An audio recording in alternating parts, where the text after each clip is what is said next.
అందరికీ నమస్కారం. ఇవాళ మనతో పాటు ప్రముఖ ఆధ్యాత్మికవేత్త, జ్యోతిష్య వాస్తు పండితులు బ్రహ్మశ్రీ ఉమామహేశ్వర సిద్ధాంతి గారు మనతో ఉన్నారు. గురుగారితో మాట్లాడదాం. గురుగారు నమస్కారం. ఆయుష్మాన్ భవ. 2025 జనవరి మాసంలో ధనుస్సు రాశి వారికి ఎలాంటి ఫలితాలు ఉండబోతున్నాయి? గ్రహస్థితి ఎలా ఉంది? ఎలాంటి రెమెడీస్ చేసుకుంటే బాగుంటుందంటారు? సర్వమంగళ మంగళ్యే శివే సర్వార్థ సాధకే శరణ్యే త్రయంబకీ దేవి నారాయణీ నమోస్తుతే. ఓం గం గణపతియే నమః. ఓం శ్రీ గురుభ్యో నమః. శ్రీ క్రోధినామ సంవత్సరం పుష్యమాసం శుక్లపక్ష ద్వితీయ ఉత్తరాషాఢ నక్షత్రం వ్యాగుత యోగము బాలవకరణం. తిదివార నక్షత్ర యోగకరణాలు ఈ రకంగా ఉంటే గోచారమయందు గ్రహ సంచారం వృషభ రాశిలో గురుడు, కర్కాటక రాశి యందు కుజుడు, కన్యా రాశి యందు కేతువు, వృశ్చిక రాశి యందు బుధుడు, అటలనే ధనుర్రాశి యందు రవిచంద్రులు, కుంభరాశి యందు శుక్ర శనులు, మీనరాశి యందు రాహు. వీళ్ళని అనుసరించి ఈ యొక్క ధనుర్రాశి వారి యొక్క విధానాన్ని తెలుసుకుందాం. కోదండ మీనర్యోర్ మంత్రి అంటే ధనుసు రాశికి మీనరాశికి ఆధిపత్యాన్ని వహించిన వారు బృహస్పతి గురుగ్రహం. గురువు శుభదాయకుడు ఇక్కడ. అయితే ఈ జాన్యువారి నెలలో గురుతత్వాన్ని చూసుకుంటే ఉన్న స్థానము షష్టమ స్థానంలో ఉన్నాడు ధనుసు రాశికి. 2024 ఉగాది నుంచి ఈ యొక్క ధనుసు రాశికి శుభ ఫలితాలనే చెప్పుకుంటూ వచ్చాం. అశుభ ఫలితాలు ఎక్కడ రాలేదు. యోగదాయకంగా ఉంది. అయితే ఇప్పుడు కొన్ని అశుభదాయకమైన ఫలితాలు చెప్పుకోవాలి. మూల పూర్వాషాఢ ఉత్తరాషాఢ ఒకటో పాదం ఇందులో ఉన్నది. మూలా నక్షత్రానికి సంబంధించిన ధనుర్రాశి ఫలితాలు తీసుకుంటే అశుభదాయకమైన ఫలితాలు వస్తున్నాయి. తర్వాత ఉన్న 5 నక్షత్రాలు 5 పాదాలు పూర్వాషాఢ ఉత్తరాషాఢ ఈ నక్షత్రాల్లో ఉన్న వారికి శుభదాయకమైన ఫలితాలు ఉన్నాయి. మూలా నక్షత్రంలో ఉన్న వారికి ఉన్న విధానానికి ఎందుకు వచ్చిందండి? ఉన్న వాళ్ళకి బాగున్నది కదా. మూలా నక్షత్ర జాతకంలో ఉన్న వారికి ఎందువల్ల రావాల్సి వచ్చింది అంటే శుభదాయకమైన ఫలితములు కలుగటలేదు. అంటే శని దృష్టి వక్ర దృష్టి కూడా లేదు, ఎవరి దృష్టి లేకుండా ఉన్నారు. మూలా నక్షత్ర జాతకంలోని ఉన్న జాతకులందరూ కూడా ఆచితూచి అడుగులు వేయండి. ఆచితూచి అడుగులు వేయాలి. తొందరపాటు నిర్ణయాలు తీసుకోకూడదు. ప్రతి వ్యక్తిని గుడ్డిగా నమ్మి మోసపోకుండా తనను తాను మాత్రమే నియంత్రణ చేసుకోవాలి. పూర్వాషాఢ ఉత్తరాషాఢ నక్షత్రాల్లో ఉన్నవారి విధానాలు చూసుకుంటే శుభదాయకమైన ఫలితాలే ఉన్నాయి. అంటే శుభదాయకమైన ఫలితాలు ఉన్నాయంటే అనుకున్న దాన్ని మీకేమీ కోకులుగా చేతికొచ్చేస్తుంది పడిపోతుందని చెప్పుకోక్కర్లేదు. ఇక్కడ ఉత్తిని వచ్చేసేది లేదు. కనకవర్షం కురిసేస్తుందిరా అంటాడు. కనకవర్షం కురిసేస్తుంటే బంగారు కాసులు వచ్చి నెత్తిమీద పడిపోతున్నాయా? అదేం కాదు. వీళ్ళు చేసే పనిలో మీరు ఏ వృత్తి చేస్తున్నారో, ఏ ఉద్యోగం చేస్తున్నారో అది అనుకూలవంతమైన ఫలితాలు ఇస్తున్న ఫలితం పొందుతున్నారు. కనకవర్షం వచ్చేస్తుందంటే ఎవరు ఇచ్చేస్తారు? చాలామంది ఈ రాశుల్లో ఉన్న వారికి మీకు ఒక స్త్రీ వస్తుంది, ఆ స్త్రీ వల్ల లక్షలు వచ్చేస్తే కోట్లు సంపాదించేస్తున్నారు అని చెప్పి వాళ్ళు చాలామంది ఉన్నారు. అవన్నీ నిజాలు కావు. ఏ స్త్రీ రాదు. ఏ వ్యక్తి తన జేబులో డబ్బులు తీసుకుని ఇగో తీసేసుకొని చెప్పేసి మీకు ఇచ్చేయడు. కష్టపడ్డ వాడికే ఎంతైతే కష్టపడ్డా అంతే ఫలితం వస్తుంది. పరస్త్రీ వల్ల నష్టాలే కానీ లాభాలు ఉండవంటారు. ఎందుకు వస్తుంది? చాలామంది చెప్తున్నది వింటున్నా నేను. ఒక స్త్రీ వస్తుంది మీ జాతకంలోకి, ఇంకేముంది మీకు కోట్లు ఇచ్చేస్తారు. ఆ కోట్లు ఎందుకు ఇచ్చేస్తుంది? కోట్లు ఆవిడకి ఎక్కువైపోయినాయా? ఏ స్త్రీ రాదు, ఏ కోట్లు రావు. మనం కష్టపడి మనం పని చేసుకోవాలి. న్యాయమైన సంపాదన సంపాదించుకోవాలి. న్యాయమైన బ్రతుకును బతకాలి. అటువంటి ఫలితాలు ఈ యొక్క ధనుర్రాశి వారికి శుభదాయకమైన ఫలితాలు ఇస్తున్నాయి. విద్యార్థులకి ఉద్యోగస్తులకు ఎలా ఉండబోతుంది గురుగారు? వీళ్ళు అనుకున్న పనులు సాధించగలుగుతున్నారు.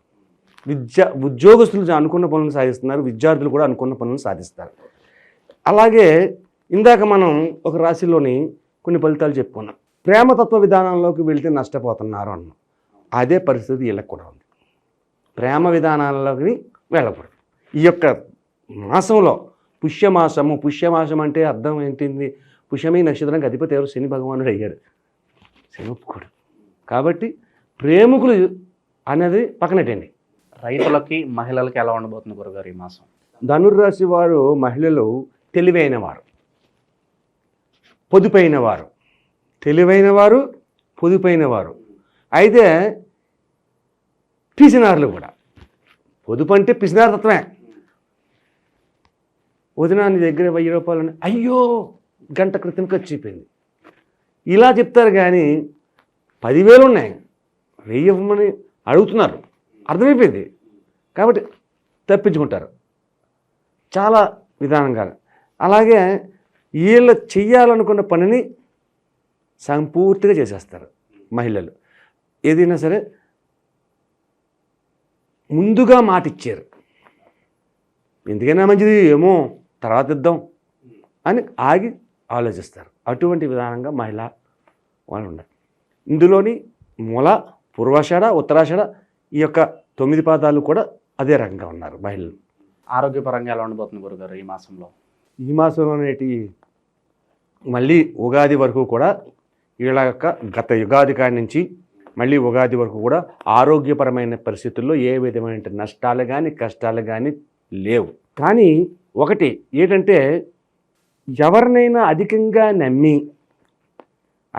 నమ్మి వారి మాటలకి లోబడిపోయి ఉన్నదాన్ని చేజార్చుకుంటే మళ్ళీ దగ్గర రాదు ఈ రాశి వారికి.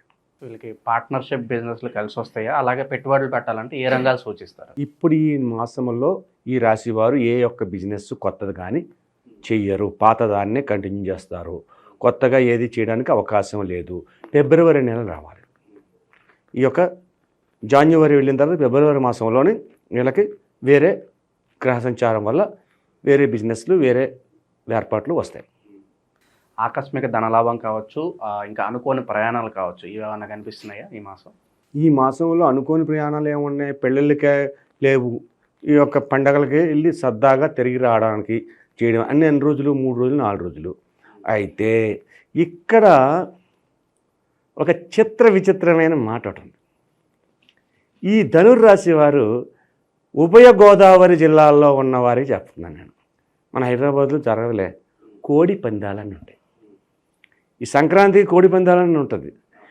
ఈ సంక్రాంతి కోడి పందాలకి అవును నేను చెప్పాను కదా అని చేసి మీరు చేయొద్దు, ఎవరి జాగ్రత్త వాళ్ళదే.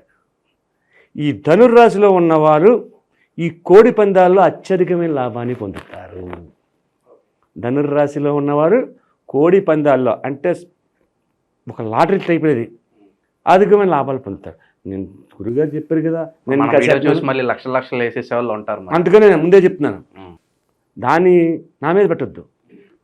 ఈ రాశుల్లో ఉన్న వారికి కొంతమందికి లాభదాయకమైన ఫలితాలు ఉన్నాయి అని మాత్రం చెప్తున్నారు.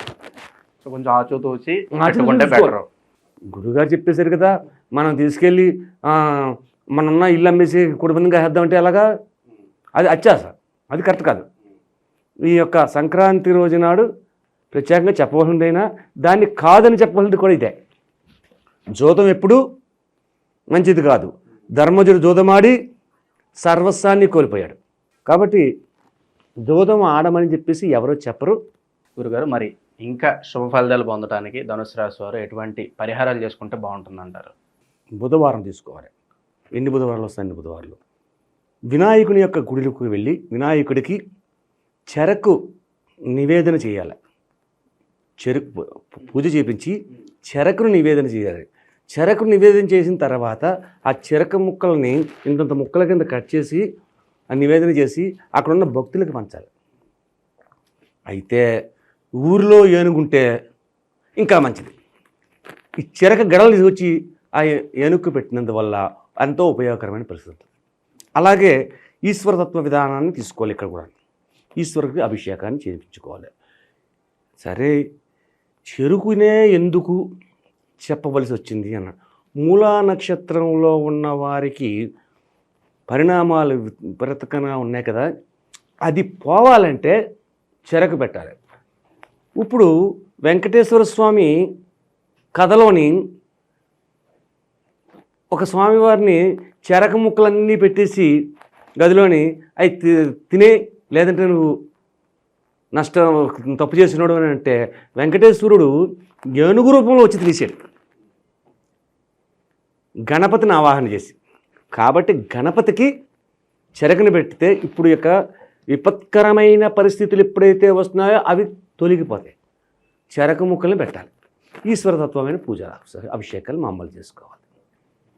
జనవరి మాసంలో ధనుసు రాశి వారికి ఎలాంటి ఫలితాలు ఉంటాయి, అలాగే మీరు చేసుకోవాల్సిన పరిహారాలు తెలియజేసినందుకు ధన్యవాదాలు గురుగారు. ఆయుష్మాన్.